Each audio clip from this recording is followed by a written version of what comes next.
Halo, halo. Assalamualaikum warahmatullahi wabarakatuh, guys. Apa kabar semuanya? Hari ini enak banget, guys. Ini udah masuk spring banget ya. Setelah salju, baru hari ini hari pertama yang mataharinya keren banget. Ini suhunya kayak suhu di Bandung, guys. Kalau di Celcius lebih kurang mungkin 16 derajat Celcius ya. Nah, hari ini saya kedatangan tamu jauh nih, guys. Dari Kanada, guys. Oke. Jadi, teman saya ini, Sista, what's your name again? Weni. Weni. Weni itu Lady Bikers Indonesia di Amerika, guys. Kita bergabung di HDCI USA East Coast. And Canada. And Canada, sorry. Dan kayaknya di sini cuma ada satu lady bikers yang gila riding seperti Wendy, guys. Kalau di state lain kayaknya cuma yang jarak-jarak pendek ya. Tapi yang antar negara yang bisa riding 7 hari 7 malam, ini dia, guys, orangnya, guys. Oke. Nah, konten hari ini temanya adalah Lady Bikers Indonesia di Amerika dan Kanada. Oke, guys, kita explore ya.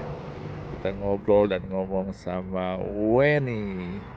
Oh iya, di klub kita manggil dia Barbie. Oke, guys, let's check it out. Peace. So,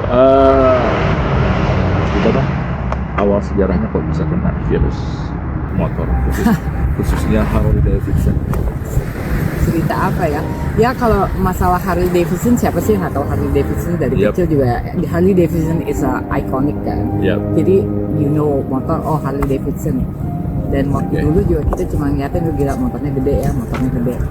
Tapi suatu saat nggak tahu kenapa rezeki kali ya, saya dapat panggilan untuk kerja di Harley. Oh ya? Untuk jadi, terus saya keterima. Ya udah kan sekelilingnya Harley, tapi saya belum pernah naik Harley. Saya cuma megang aja gitu. Saya bisa naik motor? Ya motor bebek kali, zaman dulu 14 tahun nyobain, terus ketemu sama bokap di jalan, kata bokap no way, ada di naik motor. Habis itu nggak pernah naik. Itulah, terus kerja di Harley. Ya udah, jadinya ya gimana ya, sekelilingnya motor dan siapa sih yang nggak pengen nyobain naik Harley gitu loh. Dan suatu hari di Harley itu kita tuh kalau ada workshopnya ya, misalnya siapa yang bisa naik motor itu selalu ada lambangnya di bawah, namanya ada lambang motor. Jadi itu tandanya ini orang punya si motor, bisa naik motor. Jadi kalau ada event atau misalnya mereka ada datang motor baru, kita lagi kerja, ini siapa aja yang bisa naik motor nih, kita tinggal lihat option si ini. Jadi karena kita kerja di HR, gue juga tahu siapa aja yang bisa. Cuman ya menarik juga sih, cuman kayaknya kepikiran waktu itu mau naik enggak ya, karena it's a big bike. Ya. Itu saya udah lihat like how in the world lu bisa naik motor ini kan berat. Iya. Kan? Pokoknya pikirannya selalu begitu. Jadi tapi one day kita waktu itu lagi mau adain acara Harley 120 tahun atau berapa gitu ya di Ottawa. Terus mereka Because 100 years 2003. itu tahun 2000, berarti kurang dari tahun 2016 itu. Oke, berarti yang ke 15 213. something like that. Pokoknya kita ada acara di Ottawa, which is saya kan tinggalnya di Toronto. Itu kira-kira 5 jam dari Toronto ya. And then semua udah dibilang, oh siapa aja nih yang naik motor, gini seru lah. Terus dari itu karena saya kerja di Harley, kita suruh jaga kerja di situ pas bike weeknya. Tapi kita mau naik mobil waktu itu. Terus saya bilang ya udah deh, gue kerja, gue naik mobil sama kalian. But then one of my GM dia nanya, Weni, are you coming? Yes, I'm coming. I'm going to work. Dia tanya, are you riding? No, I'm not riding. No, you're coming with us. Jadilah saya diboncengin, itu pertama kali saya naik Harley diboncengin, larinya inget banget 130 km, anjir kenceng banget ini motornya, tapi kok kayaknya enak gitu. Cuman selama 5 jam itu saya inget tuh, itu bosan banget. Yuk duduk di sini. Ngantuk ya? nggak tahu aja sih, pertama sih excitednya lama-lama oke. Mungkin saya juga orangnya agak-agak nggak bisa diam juga sih, pas nyampe dia nanya sama saya, so how was it? It is very exciting but I'm like get bored. Dia yang bilang, oke, so when you get back to Canada, kamu ngambil les motor, dibayar sama kantor kan. Ya udah, dari situlah habis les itu kita ngambil motor kelasnya itu 3 hari, satu hari 4 jam di kelas teori, dua hari di lapangan. Jadi hari ketiganya itu langsung tes. Oke, sorry. Jadi guys, di Amerika, kalau di Kanada itu 3 hari gitu ya. Di Amerika itu kursus motor 2 hari guys. Jadi nggak kayak kita di Indonesia, kita bisa naik motor belajar sama bapak gitu ya. Kalau di sini enggak guys. Jadi banyak buat dalam orang yang mau ngambil SIM Harley bisa langsung ke kantor polisi atau samsat di kita gitu ya, dengan berbagai ujian tulis dan tes guys. Atau kita ke toko Harley resmi ikut kursus hanya 2 hari guys, bayarannya 400 US dollar. Setelah 2 hari dapat sertifikat lulus 10 basic, kita ke kantor samsat langsung dikasih tanpa tes lagi, langsung SIM kita itu diambil ya. Jadi di Amerika itu SIM cuma satu guys, nggak ada yang mobil, nggak ada motor, cuma satu. Cuma di bawahnya dikasih cap MC motorcycle. Dan di Amerika itu SIM motor namanya bukan SIM motor guys, tapi endorsement. Jadi driving license kita diambil, diganti yang baru, di bawahnya di endorse MC motorcycle. So kalau mau cepet dapat SIM motor di Amerika, tinggal ikut kursusnya 400 dolar, dapat sertifikat ke samsat, dapatlah endorse MC. Oke. Sorry, ya, terus. Nah terus Ya, mirip-mirip kok. Kanada juga gitu. 3 hari berarti ya. Tapi Kanada bedanya sama Amerika, kita ada tahapan. Jadi kita namanya SIM-nya M, sama satu SIM bukan MC, kita M. Cuman M itu ada M1, M2, full M. M1 itu baru ada ini lah peraturannya, boleh nggak boleh no drinking, nggak boleh nge-ride malam, dan sampai full M. Full M itu udah semuanya udah. Itu juga ada jaraknya. Jadi setelah kita tes 6 bulan M1 baru boleh ngambil M2, setahun habis M2 baru boleh full M. Itu nggak boleh kecelakaan, nggak boleh ada. Bukan masalah kecelakaan, kita nggak ada peraturannya kayak highway itu juga ada highway tertentu. Kalau kita cuma punya M2, kita nggak boleh masuk highway itu. Gitu. Karena Kanada memang lebih strict daripada Amerika. Yes. SIM mobil juga sama, G1, G2, full G. Nggak bisa langsung full G. Iya, nggak bisa. Iya, nggak ada. Driving license. Betul. US.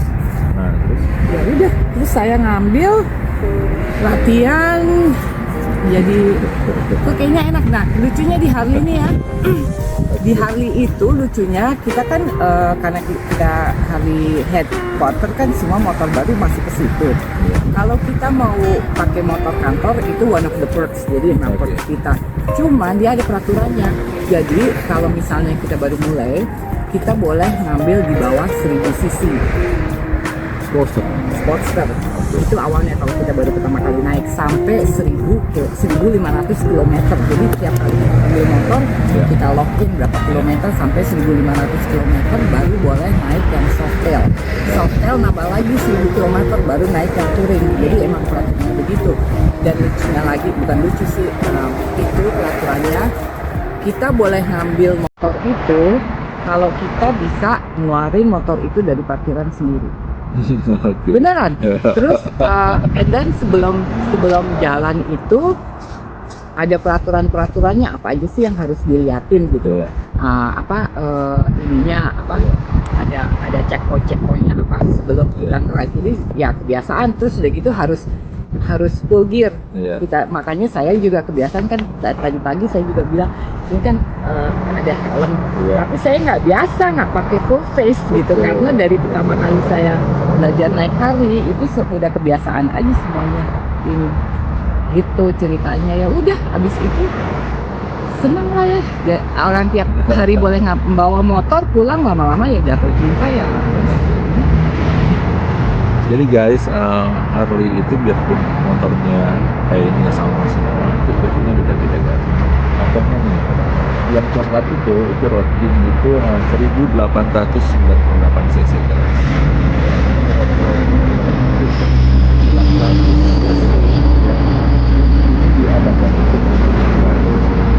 Nah, kebayang dong saya pakai yang itu, si Barbie pakai motor yang cc-nya lebih gede guys. jadi kebayang ya, skillnya seperti apa gitu ya. Oke, terus pertama kali jarak jauh sendirian Pak? Pertama kali jarak jauh sendirian ke Washington DC. Itu kira-kira from Canada. from Canada. Oke. Itu juga gara-garanya waktu saya mau berangkat, teman saya bisa berangkat bareng di Beach. Dia bilang, wah sorry sih nggak bisa gini. Oh my God. Terus Kita udah benjok ya. Udah kayaknya udah ada di kepala nih ya. Aduh, pengen ketemu teman-teman di situ, pengen nge-ride. Ya udah, and then I think I felt that I have enough skill, tahu harus mau ngapain. I was confident enough. Itu ke sana sendiri, and then abis itu jadi biasa.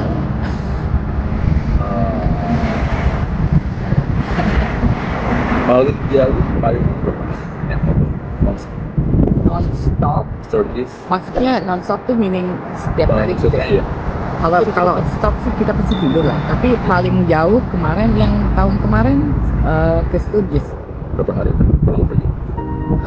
I think it's about 5 days nyampe ke Sturgis. Jadi Oke. tiap hari tuh kita nge-ride sekitar 600 miles, 400 to 600 miles Oke. a day. Kita nyampe, tidur, paginya lagi udah berangkat lagi. Terus nyampe ke Denver naruh motor, terus motornya kita kirim balik karena kita kan di sini kerja juga ya, cutinya Iya. habis juga. Betul. Tapi it was so fun. Tiap hari kita jalan jam on the bike at 8, 9 sampai hotel jam 6, jam 7. Tapi enaknya lagi kalau di luar negeri ini kan kalau lagi musim panas kan gelapnya ketahuan. Nah, sekarang ini Ya, jadi gelapnya kan baru jam 9. So it was fun. Actually. aneh ya sih, biar kita naik motor sama ya, hampir cowok semua gitu ya, jarang banget ya ada kita berkelompok dengan yang lagi biker emang nggak ada ya. Iya, nggak ada. Yang jalan jauh kita berkelompok jalan jauh ya, pesan aneh nggak sih jadi cewek sendirian di tengah-tengah motor cowok-cowok gitu. Kalau saya sih enggak tuh, Ya, dan merasa nyaman-nyaman aja. kita malah kayak punya saling menjaga ya. Iya, betul. I feel safe lagi Ya, grup ini. lagi sebangsa setanah air. Nah, itu bercandanya juga lucu kan, jadi nggak capek gitu pakai bahasa Inggris. Beda kalau nge-ride sama bule-bule ya. Beda banget loh itu. Saya Oh, juga iya? suka nge-ride sama bule-bule. Kalau orang Indonesia tuh banyak ketawanya, terus budutnya. Belum lagi ibu-ibu bonceng atasnya bawa makanannya tuh nggak bercanda loh, makanannya lontong, lapis legit, seneng. Coba jalan sama bule.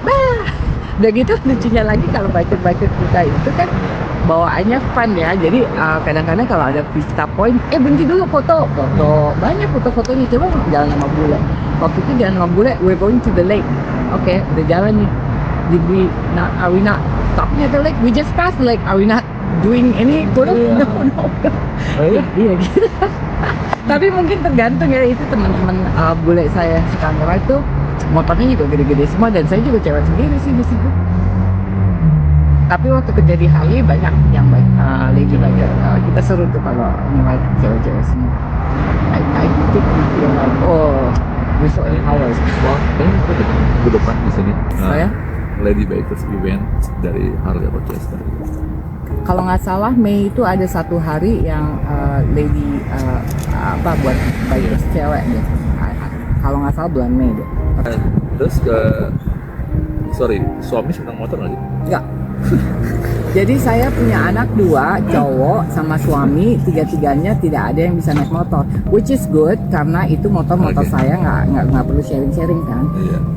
Nggak goodnya mungkin kalau lagi mau ngeluarin dari garasi atau gimana, mereka bunda your bike. Iya. Tapi mungkin anak saya yang cowok mau kayak yang udah mulai pengen, cuma saya aja belum serak juga. karena saya bilang get used to driving. I know you're a good driver, but people are not good driving. Ya kan? Jadi you have to know apa antisipasi atau gimana. Kalau you're fine with that, you can ride the bike. Karena kan bike kan nggak ada tutupnya. Iya, benar. Jadi guys, di sini ya, di Amerika, di Kanada itu kita bisa masuk tol guys. Ya, benar ya? Yes. Jadi motor di atas 600 cc itu boleh masuk tol. Nah, permasalahannya tidak semua yang bawa mobil itu bisa aware sama kita yang naik motor guys gitu loh. Dan kadang-kadang juga yang naik motor juga suka merasa jalan jadi milik sendiri gitu ya. Tapi kalau sudah jalan berkelompok gitu loh. Nah, sering banget kalau kitanya nggak hati-hati, mereka yang hati-hati, atau sebaliknya kitanya yang hati-hati, mereka yang tidak hati-hati. Nah gitu guys, jadi memang betul-betul harus siap mental, siap fisik, dan tahu peraturan buat bawa motor di Amerika dan Kanada. Betul sih? Betul banget. Betul banget itu benar. Sorry, asalnya mana sih jadi? Kedua di mana? Iya, Atau orang tua saya lahir besar di Jakarta. Jakarta. Pertama kali ke Kanada apa langsung Kanada atau pernah ke Amerika? Dulu waktu kecil bapak saya kebetulan tentara ditempatin di Washington DC. Kita tinggal di situ SD, situ balik sekolah SMA 3, terus kuliah Bandung. Habis itu balik lagi ke Amerika ngambil S2. Habis itu nggak pernah balik lagi, pindah ke Kanada. Tadinya di San Francisco 8 tahun. Iya.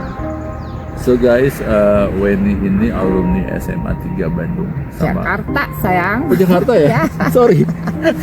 Bos, SMA 3 Jakarta. Jakarta dong. Oh, kira SMA 3 Bandung, sorry. SMA 3 Teladan. Oke. Dan alumni Unpar Bandung. Yes. Benar ya? Yes. Oke.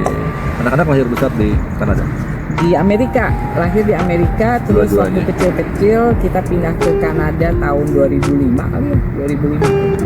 Kita anak US citizen dong. US citizen. Bukan lahir besar. Ya, kan lahir di Amerika gitu ya. Ya, usually kan Amerika ya. Betul. Alright. Ya udah deh. Guys, punya pertanyaan nggak? Bisa langsung menghubungi handphone saya. Enggak. Guys, kita sekarang mau bayar apa yang kita makan. Kita lagi di halamannya restoran Indonesia di daerah New Hampshire gitu ya. Nah sekarang kita mau jalan ke toko Harley Davidson ya. Jadi orang Kanada pengen cari baju-baju Harley di Amerika guys. Jadi kita shoot ya di jalan tol seperti apa di Amerika. Oke guys, let's check it out. Guys, jangan lupa give up is not an option guys. Jangan pernah menyerah. Jangan pernah menyerah. Jangan pernah menyerah. Setiap masa ada waktunya. Setiap waktu ada masanya. Proud of Indonesia as always. Assalamualaikum warahmatullahi wabarakatuh. Ciao.